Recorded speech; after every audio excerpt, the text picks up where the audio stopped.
UDF 9, സ്വതന്ത്രർ 5 എന്നതാണ്. കവടിയാറിൽ recounting, കവടിയാറിൽ വീണ്ടും വോട്ടെണ്ണൽ, റീകൗണ്ടിംഗ് ഉണ്ട് തിരുവനന്തപുരം കവടിയാറിൽ എന്നതാണ് പുതിയ വിവരം.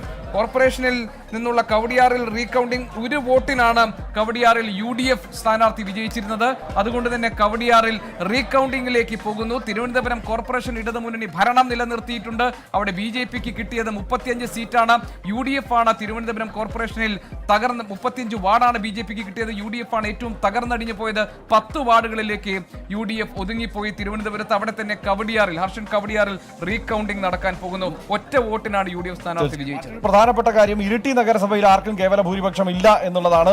ആകെയുള്ള 33 വാർഡുകളിൽ 14 ഇടത്ത് LDF വിജയിച്ചു, UDF 11 ഇടത്ത്, BJP 5 ഇടത്ത് വിജയിച്ചു. ഇരിട്ടിയിൽ SDPI 3 ഇടത്തും വിജയിച്ചിട്ടുണ്ട് എന്നുള്ളതാണ് ഇരിട്ടിയിൽ നിന്നുള്ള സാഹചര്യം. അവിടെയും ഈ പിന്തുണയൊക്കെ SDPIയുടെ അല്ലെങ്കിൽ BJPയുടെ പിന്തുണ ആര് സ്വീകരിക്കും എന്നുള്ളത് ഒരു പ്രധാനപ്പെട്ട ഘടകമാകും. ആര് സ്വീകരിച്ചാലും അത് വിവാദവും ചർച്ചയുമാകും. വയനാട് ജില്ലാ പഞ്ചായത്തിലേക്ക് ശക്തമായ പോരാട്ടം. 16 ഇടങ്ങളിൽ UDF 9 ഇടത്ത്, LDF 7 ഇടത്ത് എന്ന നിലയിലാണ് വയനാട് നിൽക്കുന്നത്.